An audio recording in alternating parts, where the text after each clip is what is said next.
Selamünaleyküm, merhabalar. Nasılsınız? Umarım iyisinizdir. Bizleri soracak olursanız şükürler olsun iyiyiz. Görüyorsunuz güneşli bir gün. Güneşli bir Antalya sabahı. Aşağı yukarı bugün günlerden cuma. Cumanız mübarek olsun. Başta onu söyleyeyim. Bir cumartesi günden beri, yarın da olursa tam bir haftadır full yağmur, full yağmur. Güneşli. Çok güzel bir hava var. Şöyle. Pardon. Şöyle güneşli bir Antalya sabahımız var. Gördüğünüz üzere. Tabii sabah ilk işim ne oldu? Çamaşır atmak oldu. Kaç günlerdir bir posta çamaşır, yani çamaşırlıkta bir posta 3 günde kurur mu? Kurur. Evet, evin içindeyse kurur. Ya kapı pencere açamıyorsunuz, adam gibi hani açıyorsunuz, çok rüzgar var. Ondan sonra belli müddet açıyorsunuz, çok fazla açamıyorsunuz, öyle böyle derken şimdi bütün kapıyı pencereyi açtım. Biraz rüzgarı var ama sıkıntı yok, havalansın. 6 gün ya, dile kolay. Şimdi ne yaptım? Tabii bu güzel havayı bulduk. Tek çamaşırla kalır mıyız? Kalmayız. Ne yapıyoruz? Temizlik yapıyoruz. Elektrik süpürgesiyle şöyle bir toz alalım. Silelim, süpürelim. Söyleyemedim de şöyle takılı kaldım. Ondan sonra da oturalım böyle mis mis kahvemizi keyifli içelim. Temizlik kahvesi, keyif kahvesi. Mis mis yapacağız şimdi. Dedim ya, bir posta çamaşırımı hemen attım. Yıkandı, kurudu. Kurudu demişim. Yıkandı. Çıkardım, astım. Akşama kadar kurur Allah'ın izniyle. Şimdi ne yapacağız? Böyle bir çoğu odayı bitirdim. Birkaç odam kaldı. Burası kaldı. Banyoyu yıkayacağım. En son banyoyu yıkayacağım. Burası koridor, Ege'nin odası kaldı. Aynen. Yatak odasını yaptım. Koridoru da çok yapmadım. En sona bırakıyorum ki bütün olduktan sonra şöyle üstten bir aldım. Ama tabii en son bir daha yapacağım. Koridor bir daha alınır. Şuraları şöyle güzel güzel hemen aldırayım, sileyim en son. Tozlarımı da aldıktan sonra ev toplama işim bitti. Onu da söyleyeyim. Ev toplama işim bitti. Ege'nin odada birkaç işim var. Onları halledeceğim. Yatağını düzeltmedim. Orayı da şöyle bir elden geçirirsek, ya bazen çok erken kalkıyor Ege. Şimdi diyeceksiniz Ege yatağını toplamıyor mu? Bazen topladığı da oluyor, toplamadığı da oluyor. Çoğunluğu da toplamadığı oluyor. Öyle söyleyeyim size. Şimdi sabah zaten Ege'yi çok zorla kaldırıyoruz. İster istemez gece geç yatıyor. Çok yapmak istemiyorum. Çünkü 12 yıldır erken yat Ege, okul var, yarın var, bilmem ne falan filan var. Artık hani kendi ölçüsünü kendisi bilsin diye çok yapmıyorum. Tabii diyeceksiniz ki yatağı da toplaması için biraz yapmam lazım. Evet, yapmam lazım ama bazı sabahlar zor kalkabiliyor ya da servise yetişmesi gerekiyor. İlk önceliğimiz o. Ondan dolayı bazen böyle olabiliyor. Sıkıntı değil. En azından ben de yatak çarşafını düzeltip o sadece yatağın örtüsünü atıyor, yapıyor, bitti. Ben en azından yatağın çarşafını böyle güzelce yapıyorum ya da değiştirecekse değiştiriyorum. Bazen kendi de yapıyor ama öncelik benim. Zaten ben değiştirdikten sonra zaten onun değiştirmesine fırsat kalmıyor. Öyle söyleyeyim. Ne yapalım? Hadi hızımızı bitirmeyelim. Terimiz soğumasın, temizlik.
Temizliğim bitmiş bulunmakta.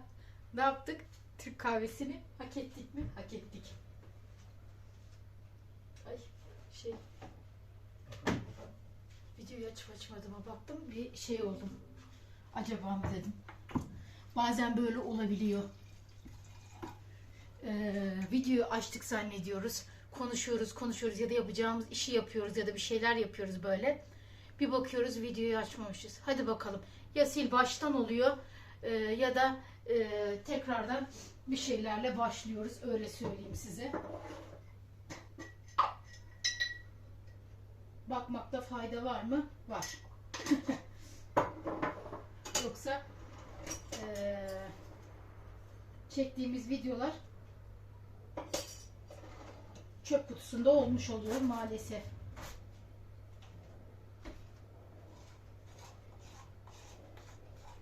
Vallahi yoruldun mu? Yok vallahi yorulmadım. Böyle çünkü neden biliyor musunuz?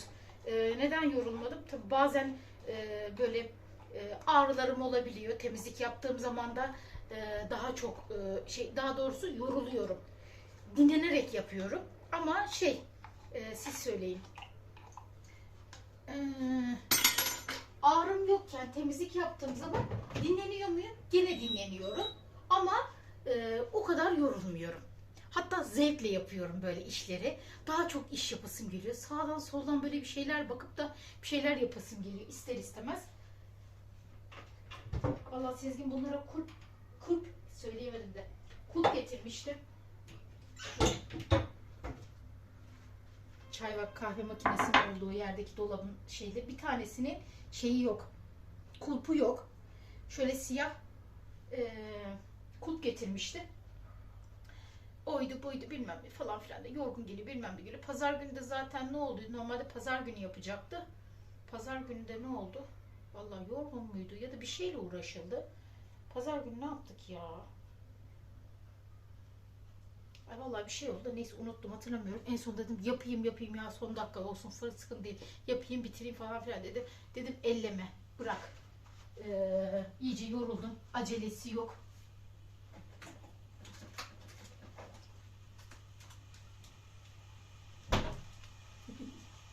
Yaramaz ki abur cubur yiyelim. Bir tane fıstık krokan yiyelim. Şöyle sileyim. Böyle çok güzel oluyor böyle atıştırmalık arada bir akşamları birer tane böyle bir dönüyor. Şimdi de şöyle aklıma geldi. İyi gelir. Allah.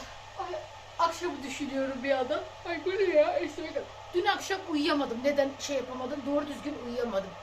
Hatta içeri geçtim biraz yatayım edeyim diye. Onda da yatamadım. Biraz tabii Mavi'nin bu aralar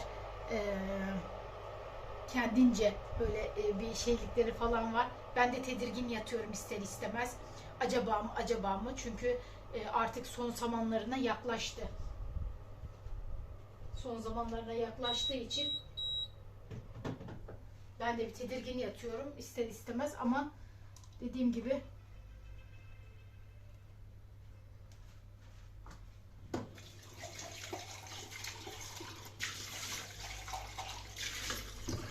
sabırsızlıkla doğum anını bekliyor muyuz? Allah. Bekliyoruz. Ay. Temizlik yaptık ya. Her şeyimiz böyle olsun. Bu arada oturma odamız komple kolilerden kurtuldu öyle söyleyeyim ben size. Evet kahve makinemiz de kendini korumaya aldığına göre. Ay. Şöyle. Ay gösteremedim. Ay neyse ay falan gösteremedim. Kusura bakmayın elimde kahve ile birlikte. Ama kolilerden kurtulduk mu kurtulduk. Her şeyimiz derlendi toplandı. Temizlik de bunun üstüne iyi geldi. Şöyle şurada kolilerimiz vardı. Şurada da şöyle vardı. Her yerimiz derlendi toplandı mı? Toplandı Allah'ın izniyle. Şöyle bir televizyon açalım bakalım televizyonda neler var. Hep kadın programları da ben de çok hoşlaşmıyorum onlardan. Ama kızartma güzel yoğurt gibi yuttun yumuşatmadın işte. Hayır şimdi biz menüde şakşuka işte yemek programları var. Tabi ister istemez güzel oluyor. Şimdi siz düşünmeden şöyle bir yere sabitlenmeyeyim. Oh iyi oldu. Ama yok buradan olmaz. Ay düşürmemek için uğraşıyorum ben sizi ama şöyle olur muyuz? Düzgün düzelteyim derken videodan çıktım. Videodan çıktım maalesef. Kahvemiz biraz soğusun, biraz su içelim. Ah, şimdi yorulduğumuz şimdi o zaman çıkar. Çok da yorulmadım ya açıkçası, yalan yok.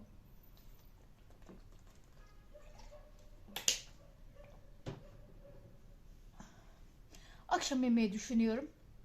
Ne yapayım diye.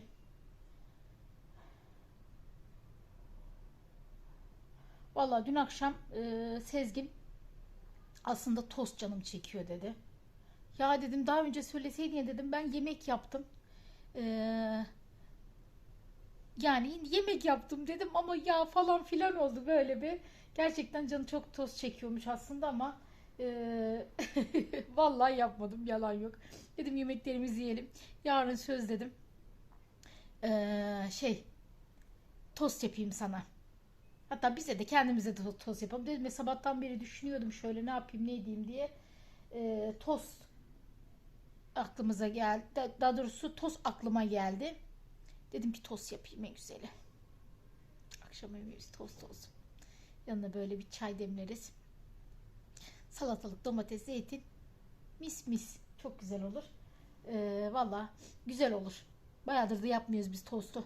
Ben sabahları bazen yapıyorum ediyorum ama akşam böyle hani kahvaltı gibi tost yapıyorum. Bizimkiler tabi sabah kahvaltısı yapmadıkları için dışarıda artık poğaça, simit ister istemez öyle tost yiyorlar mı sabahları? Hiç bilmem, hiç de sormadım aslında da aklıma poğaça, simit geldi. Bizimkiler genelde poğaçacıdır. Poğaçayı daha çok severler. Ben simitçiyim biliyorsunuz. Böyle çıtır çıtır. Hele Ankara simiti oldu mu mis mis. Ankara'ya da selam olsun buradan. Tabii biz tost yapalım. Böyle peynirli. Mis mis. Ay çok güzel olur. Tost yapalım biz akşama. Bir de çay demleyeyim yanına.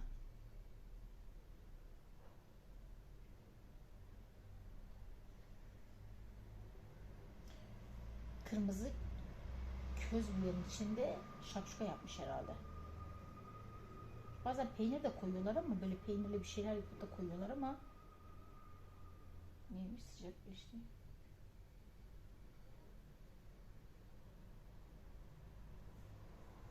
Allah Allah. Kadir ezildi mi? Yarışmacı da yok. Normalde bu konsepte daha hamur olmaz mı sebzelerin? Ama bakın yani o zaman Sebzeleri az gelmiş. hani geri kalmış. Sebzeleri geri kalmış çok. Un hani ön plana çıkmış. Öyle mi? Ama bence öyle. Mücver yapmışlar ara sıcakta. Ona bir gözüm takıldı. Köz biber içinde şakşukaymış. Alt yazı yazıyor. Kadir ezildi yapmış. Yarışmacı da yok.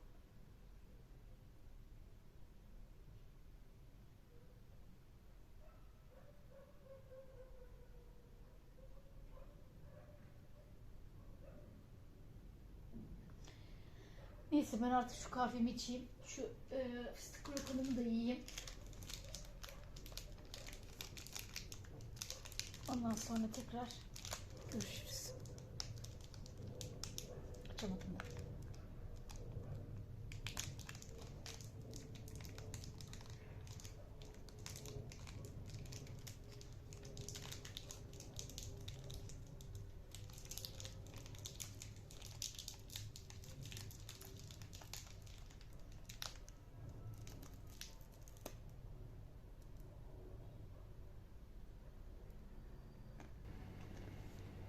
Selamünaleyküm, hayırlı akşamlar.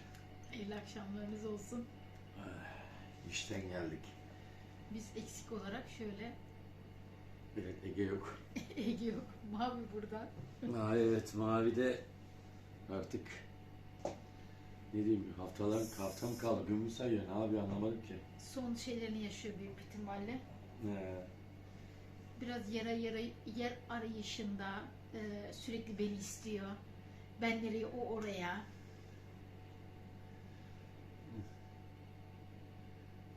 Ne diyor bir de. Bir de bunu da şey yapıyor. He. Kızım. Mavi. Ege mesaide. Ege artık Evet, bu birkaç birkaç gündür birkaç haftadır bayağı mesai kalıyor. O işte yıl sonu geldi. Araç alımları biraz artar tabii.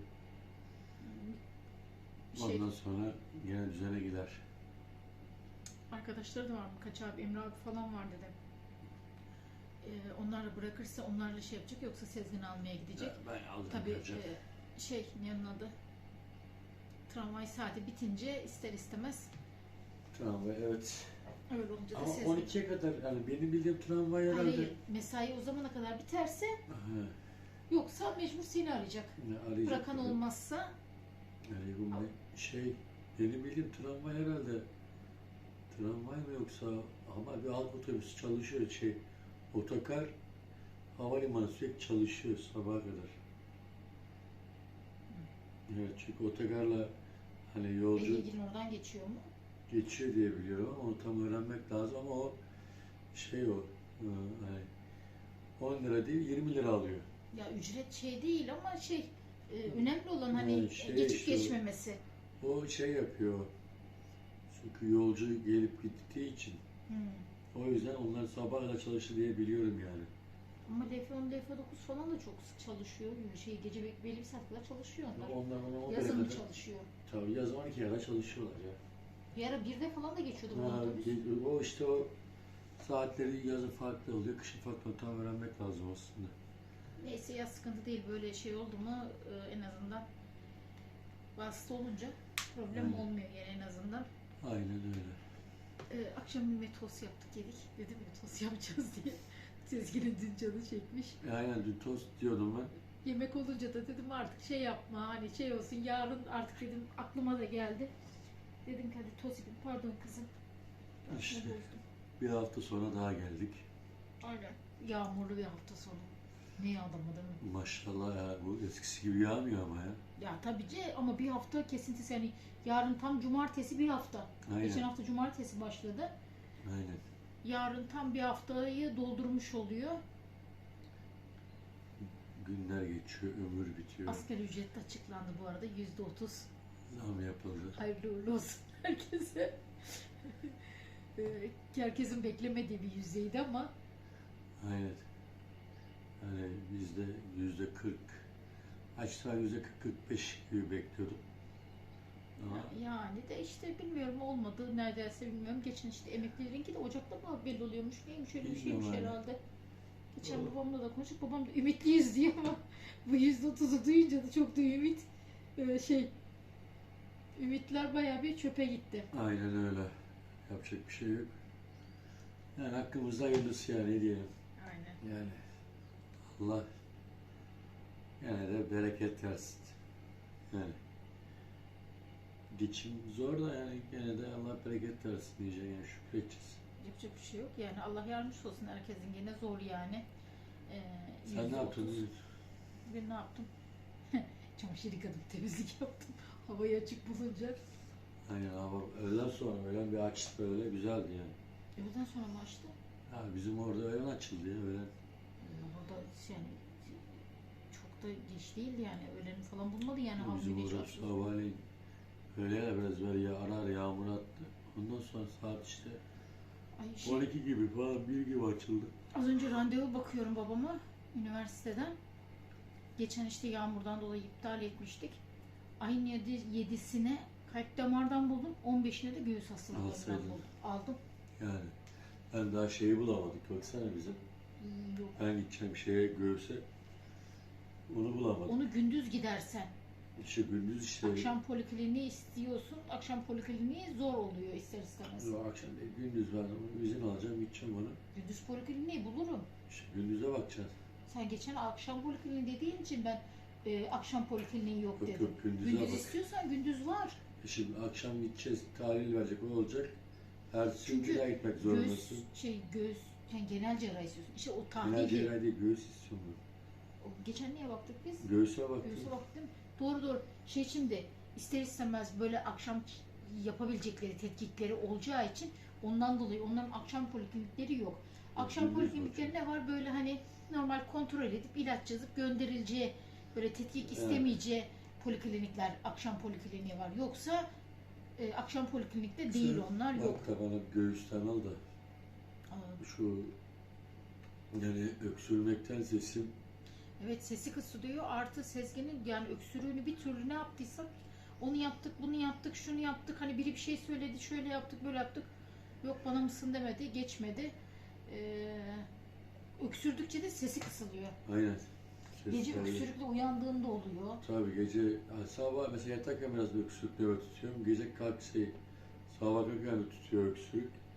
Yani o şey yapıyor beni bayağı Gündüz, bir. gün içinde oluyor mu? Ya oluyor da bu kadar şey olmuyor mesela. Ara Sabah normal. kalktığında bayağı bir kötü oluyor.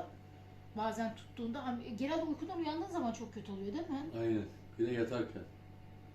Yatacağım zaman biraz Ha. tutuyor ama o kadar, O kadar da değil, sürmüyor. sabahki gibi değil. Sabah çok şiddetli sabah olmuyor. çok şey oluyor. Sabah Şey- kalktığında bayağı bir şey oluyor. Dediğim gibi onu denedik, bunu denedik. Bir türlü çözemedik. Bilmiyorum ama dediği gibi bir konu doktor kontrolünde Sen olmadı. ona bir bak işte göğüsten mi alacaksın artık? Göğüs hastalıklarına. Evet, göğüsten alacaksın herhalde ona biraz çünkü şey bayağı bir artık rahatsız ediyor yani. Yani. Hani üşütme mi vardır, o var diye düşündük ama bu üşütmeye de benzemiyor da.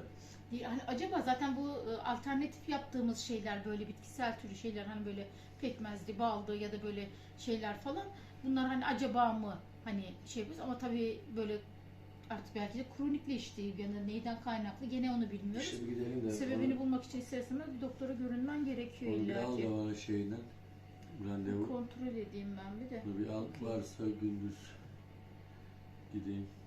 Olur, ben haber veririm sana. Sana şu haber diye. ver. Aynen. Hangi hastane? Ya fark etmez ya. Eğitim araştırma olur. Şehir merkezi o. Şehir hastanesi. Şehir hastanesi olur.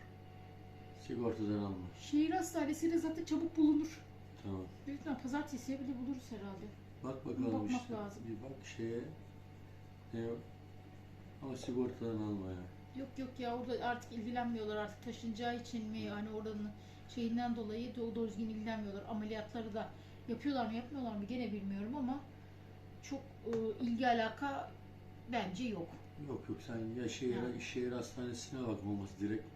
Şey biraz yoğun oluyor. Eğitim araştırma yoğun oluyor. Eğitim araştırma millet yakın diye oraya gidiyor. Şimdi şehir hastanesi fazla şey yapmıyor.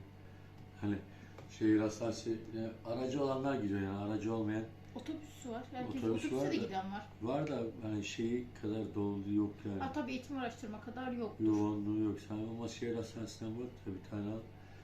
Bana gideyim ben de hiç olmazsa şey yapalım bir muayene alalım bakalım neymiş bu öksürük nöbetleri. Ha, işlerine de öksürüyorum ediyorum da o kadar hani sık değil. Ama sabah kalktım bayağı bir şey oluyor. Neyse. Gerçekten düşüyor benim yavaş yavaş. Düşmesi fazla. Niye? İşte yıl sonu geldi. Halim iş yerinde şeylere bakıyoruz. Eksik gidik. Tabi bu arada da kargolar yoğun çalışıyor. Yani. Ha, biri geliyor, biri gidiyor, biri geliyor, biri gidiyor. Bizim iş yerinin ismi de Hakan Çelik. Bir bizim sanayi mahallesi de geçiyor. Alt tarafta eskiden sanayi mahallesiydi. Bu eski sanayiden bahsediyorum. Eski sanayi. Öyle söyleyelim. Sanayi mahallesi oranın ismi şey ne mahallesi oldu orası ya? Değişti de bu mahallenin ismi. Şu an aklıma gelmiyor. Hiç bilmiyorum valla. Şimdi orada bir Hakan Çelik varmış. Ama adamın ismi Hakan Çelik. Bizim dükkanın ismi Hakan Çelik. Hı. Benzerlik. Benzerlik var. Adam da şey ne o? Bayan giyim üzerine. Abi kargo geldi. Yurt içi kargo. Çuvalı bıraktı abi bu size geldi. Bize şimdi sürekli mal siparişi verdiğimiz için yıl sonu olduğunda tamam dedim ben de alıp teslim alıp gönderdim. Parasını ödedim gönderdim. Maçı dedim neyse bir bakayım. Bir açtım tight. Bizim saç şeylerde kollarda adama gitmiş. Ha. Adam diyor abi ben dedim Hakan geldi dedim abi böyle böyle tight sipariş vermişsiniz. Bir çuval. Ne tight falan dedi böyle bir bak dedim abi tight. Valla isime bakıyoruz Hakan Çelik. Ama şey farklı. Adres farklı. Şimdi İsimler aynı değil mi? tabii isimler yani kargocularda da sürekli mal geldiği için Ya ister istemez gerçekten Hakan kolay Çelik değil. dediler ben geç bakmıyorlar bile. Direkt bizim oraya Tabii geliyorlar. ezberlemiş oluyorlar ya, öyle bir şey oldu mu ezberlerinde oluyor ya. Yani ya sonra adamı numarası var aradık dedik abi böyle böyle senin dedik kayıtlar bizde. Kayıtlı. Dedi kardeş sizin kolları da bana bırakmışlar dedi. Dedim abi sen bir zahmet o kolları al gel bize. Sağ olsun adam geldi etti. İşte kolları ve aldık. Değiş dokuz yok, değiş tokuş yapalım. Değiş tokuşu yaptık. İşte bu arada böyle bir yoğunluk var. Hep bir yandan mal sayıyoruz. İşte yıl sonu. Bir yandan da şey yapıyoruz. Siparişler, eksikler, gidikleri tamamlamaya çalışıyoruz. Yani bir şeydeyiz yani bugünlerde. Ya Ya- yıl sonu olunca ister istemez bayağı bir artık böyle bir şeyler, bir yıldan bir yıla geçişler, bilmem neler, Tabii yarın da biraz malzeme şeyler, tedarik ediyoruz. stoklar. Yani şimdi kontrolü. yılbaşına kısaca şöyle söyleyeyim. Yani yılbaşı sonra zam geleceği için bazı şeylere biz zam yemeden stok yapıyoruz yani. Yok zaten çoğu yerde zaten hani asgari ücret zam gelmeden önce de zaten bir zam olayları oldu. Artı asgari ücret açıklandığı günün ertesi günü bile zamlar hemen Ya etiketler. yapanlar oldu işte biz ama her sektörün farklı yani. Ya tabii canım ama Yani işte ufaktan ufaktan bizim- rakamlarla oynuyorlar. Ya bizim alüminyumda işte aksesuar yani diyoruz onlara aksesuarlara yani koymadan biz tedarik yapacağız. Biraz stoğu çekiyoruz ki. Ha tabii indirimliyken yani, Yani şimdi bu bir 1 de- liraya alırken 2 liraya almak var bir de. Bir de biz aldığımız zaman öyle bir tane iki tane de almıyorsun. tabii canım 100 şimdi tane, 200 tane, 300 tane alıyoruz yani. bir de bazı ürünler var dolar bazında satılabiliyor. Tabii. Yani Şeyde zamanda bu panjur mu plastik doğramalar Bu- mı ne bunlar? onlar Onlar mesela hani aklımda kalıyor çünkü Mo- daha önceden motorlu Sezgin. panjur, yani çok Motor. bazı ürünlerin şeyi de dolar bazında da gelebiliyor. dolar bazını alanlar da var. Dolar- Hala var mesela. Var canım işte Hala değil devam mi? ediyor. Dolar Ama işte biz- yükseldikçe onlar da tık tık tık tık Biz artıyor işte yani. bazı aksesuarlara mesela hani zam yemeden biraz stokta elimizde de az kalmış. Şimdi belli olmuyor yani elimizde diyoruz ki 100 tane var. Tamam yani düşünüyorsun 100 tane var bir şey olmaz yeter diyorsun. Biri geliyor 100 tane alıp biri veriyor. Bitti. Elinde malzeme yok. Evde malzeme yok. Şimdi stok çekmeye çalışıyoruz. Biraz stok Ya yapalım. yerin varsa ya da böyle bir imkanın Bir de varsa sıkıntı işte o yani yerim dar. Yerim dar. Geçen- Aksesuarlara yerim dar yani. geçen Nazlı'nın doğum günündeyken de işte oynuyorlar falan şey yapıyorlar. Bana da oynuyor. Yok dedim ben almayayım benim yerim dar falan filan yapıyor o muhabbet. Aynen. Ama dediğiniz gibi yani yeriniz müsaitse, imkanınız da varsa stok yapacak yapmak en mantıklısı. Çünkü sürekli giden malzeme olduysa, Tabii ya mesela korkuluk malzemeleri var, onlar bunlar var yani. yani sürekli satılan bir ürünse stok Aksesuarlar- yapmak mantıklı. Aksesuarlar mesela bir geliyor bir müteahhit 300-500 tane alıyor yani 5-10 tane de alıyor. Ya tabii bir yeri mesela adam şeyi Bir binayı aldıysa, yapıyor komple. yapıyorsa komple hepsinin aynı takım Yani olması O gerekiyor. yüzden bu aralarda kargolarla bayağı bir şey yaşıyoruz. Geçen gene öyle oldu. Bir tane kol siparişi verdik özel. İstedi müşteri. Gene öyle bir şey oldu. Adam isim kağıda bakıyor. Hakan çektik bizim oraya gelip kutuyu aynı kutu ikisi. Başka bir kutuyu bıraktılar bize gitti. Hı. Sonra Hakan geldi dedi ki hadi bu kutu dedim abi. Kargocunun işi de zor ya. Dedim Gerçekten abi zor şimdi ama bir sipariş verdim dedi. Kol dedi geldik. Bir açık tıraş makinesi çıktı. Kargocuyu aradık dedi ki böyle böyle abi geliyorum ben yanlış kutu bırakmışım dedi. ya şimdi şimdi görmeden sipariş ettiğiniz bir şeyin nasıl geleceğini bilemiyorsunuz. Hani görseldekinin aynısı gelemeyebiliyor. Ya işte bizde o şey yok İstediğiniz ürün sıkıntı çıkabiliyor. Hani çok yani. güzel bir yerden sipariş vermeniz ki sıkıntı yaşamayın. Hatırlıyor musun? Bizim hangi arabada bir şeyine ön farı neydi ya? Festival'ın sağ ön far şeyini yaptık. Yani Antalya'da yok. Hayır oradan arıyorsunuz böyle internetten bir yer bulduk. İşte güvenilir mi değil mi onu da bilemiyorsunuz. Ay adamlarla irtibata geçiyorum. İşte şöyle mi böyle mi abi getirir misiniz? Kesin tamam değil mi? Aynısı değil mi? Bir sıkıntı olmaz falan filan. İşte nereye gelecek? Neredeydi yer tam bilmiyorum. Dükkana geldi. Hayır, İstanbul'dan geldi. İstanbul değildi. Başka bir yerden. İstanbul'dan geldi Gülüzar'ım. Senin Ankara'dan geldi o. O senin vurduğun arabanınki Ha. Festival İstanbul'dan geldi. Bir yerden Ankara'dan bir şey Ankara'dan da eskortun malzemesini getirdik. İşte birinin Ankara'dan geldi. İşte böyle irtibat geçiyoruz bilmem falan filan. Ama hiçbir sorunsuz, hiçbir sıkıntı yok. Adamlar gülüyorlar ama böyle var ya. Dedim ki ya sıkıntı olabilir, hani verdiğiniz para yanabilir, hani illa malı göreceksiniz, öyle alacaksınız. Benim düşünce o yönde. Değil mi kızım? Eyvallah, işte yani oluyor bazen öyle. Hani işte düzgün bakmak lazım. Şeylere, sayfaları güzel bir araştırmak lazım. Yani Ona evet. göre şey yapmak lazım. Ya ortalıkta şeyde çok hani böyle dolandırıcı İşte böyle geçen şeyli siteler de şeyde o fazla. sosyal medyada ne adam kod siparişi veriyor. Fotoğrafını göndermişler. Ha. İşte diyor birkaç sipariş verdik diyor. Şu tamam gelmiş diyor. Bu hani Tight görünümlü kod kod diyor. pantolon diyor, tight göndermiş. Kod görünümlü tight göndermişler. Hadi bu neyse diyor, bir şey göndermişler diyor. Hanıma diyor aldık diyor. Tam ben kendime verdiğim sipariş diyor. Adam fotoğrafını açmış. Fotoğrafını göndermiş. Fotoğrafını göndermişler. Yani öyle sıkıntı çıkabiliyor mesela ne o tekstil ürünlerinde falan böyle çarşaf istiyorsunuz, yırtık çarşaf gelebiliyor ya da farklı bir ürün gelebiliyor, bir şeyler oluyor.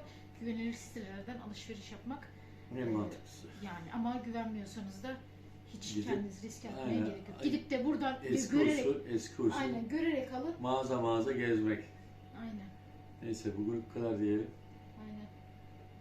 Kızım. Sürçülisan ettik. Sağ olun. Kendinize iyi bakın. Hakkınızı helal edin. Allah'a emanet olun. Görüşmek üzere. Hoşça kalın.